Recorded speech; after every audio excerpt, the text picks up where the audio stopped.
regulated volume control. The last of the modes. It's kind of the best of both worlds.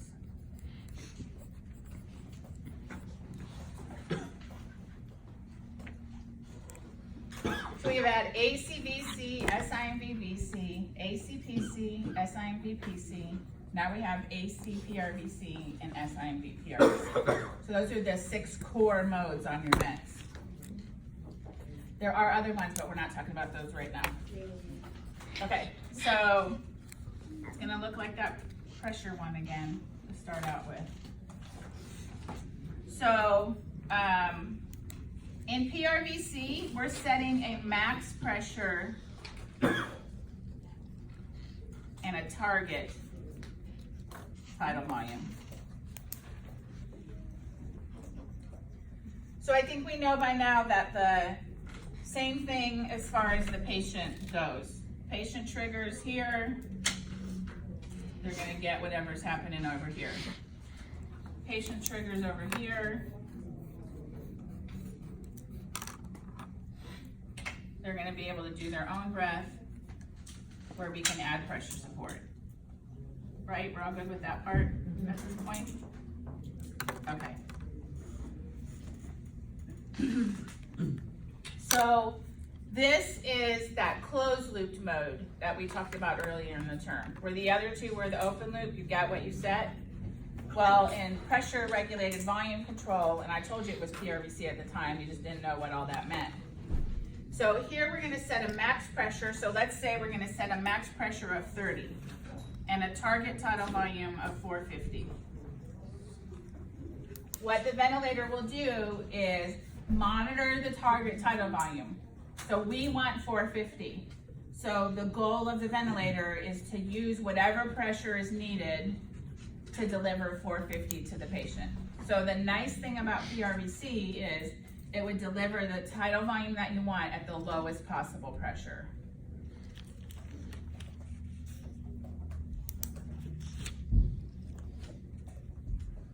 Without exceeding that 30, right?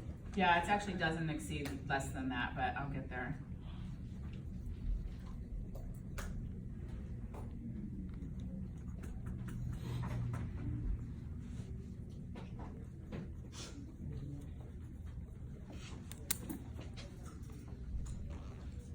So how does the ventilator know where to start the pressure?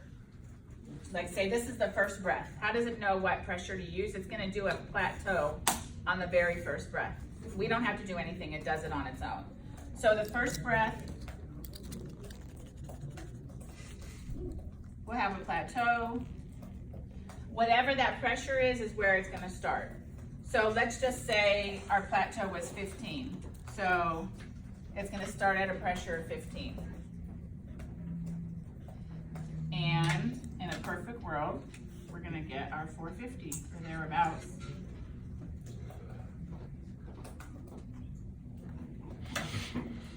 And we're gonna do 15, 15, everything's good. 15, 450. So as long as it's meeting that target that it's monitoring, it's not gonna do anything. Kind of like you have your cruise control on 65, you're doing 65, you're on a flat road, that car's not gonna do anything, right? It's gonna stay, it's happy, it's meeting what we want. But now all of a sudden we've got a change in our patient, or you're going up the hill in the car, and now, let's say, I'm gonna make these a little closer together, okay? That all of a sudden our tidal volume is 300.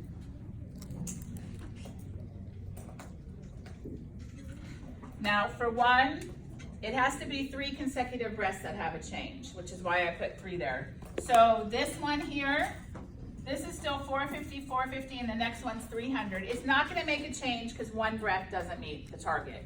That could have just been whatever. It still won't make a change if 2 breaths don't meet the target. It's looking for 3 consecutive breaths before a change will be made.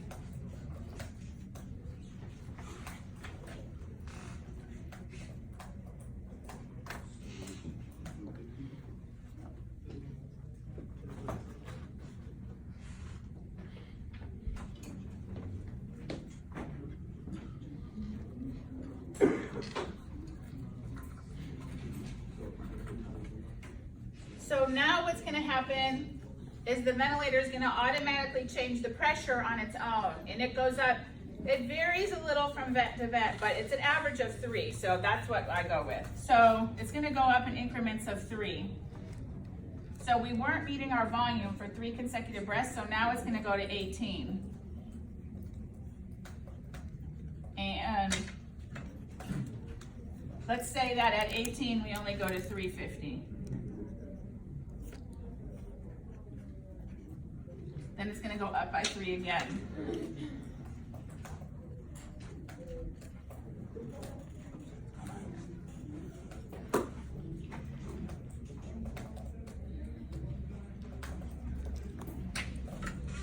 So now we would have 21.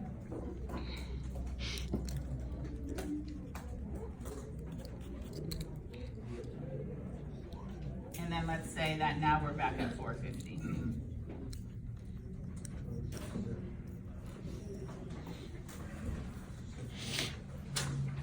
So now we're back at 450 with a pressure of 21, so now it'll stay there until 3 consecutive breaths are out of whack again.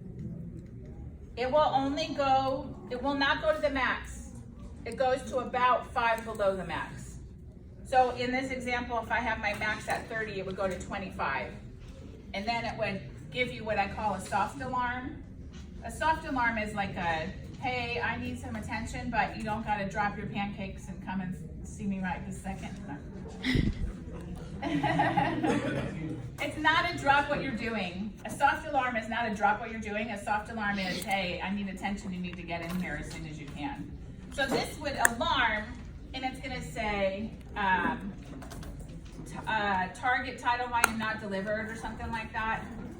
And it'll give you a quiet alarm and it'll flash, but it will continue to ventilate the patient. It's just telling you, you didn't want me to go above 30, I'm at 25, and I'm not getting the tidal volume that you want, so you need to come do something. And what you probably need to do is switch to pressure control, but I'm just trying to show you how this works.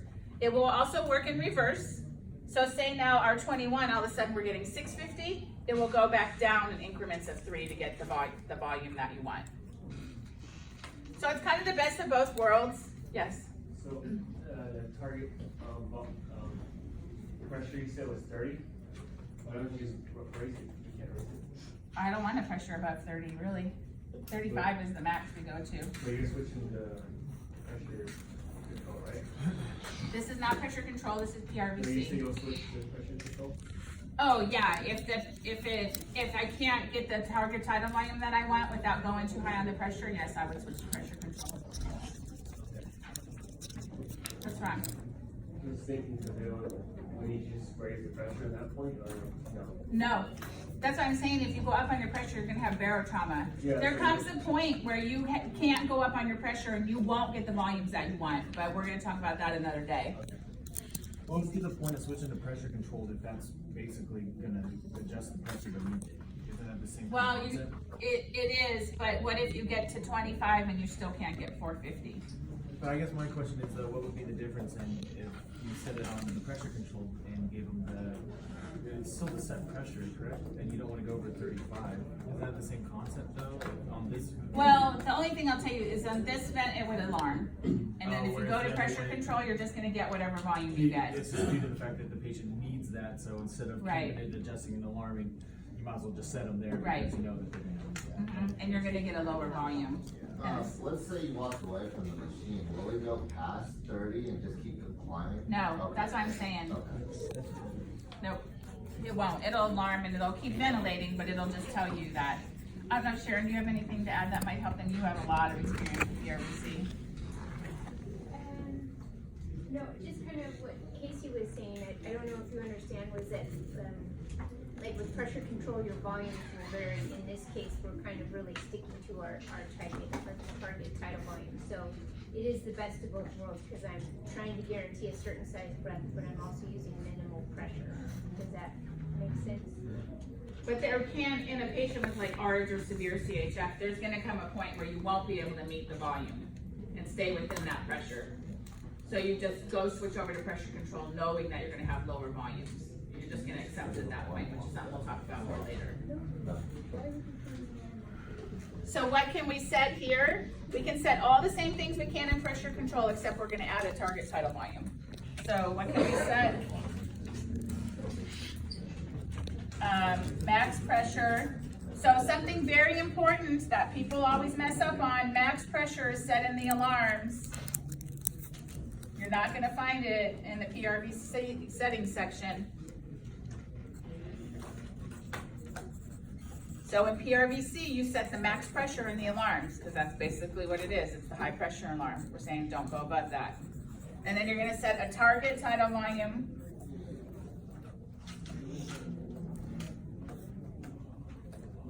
Your rate, your I time, your rise time, or whatever it's called. And that's it. Over here, we'll have pressure support. Same. No pressure support.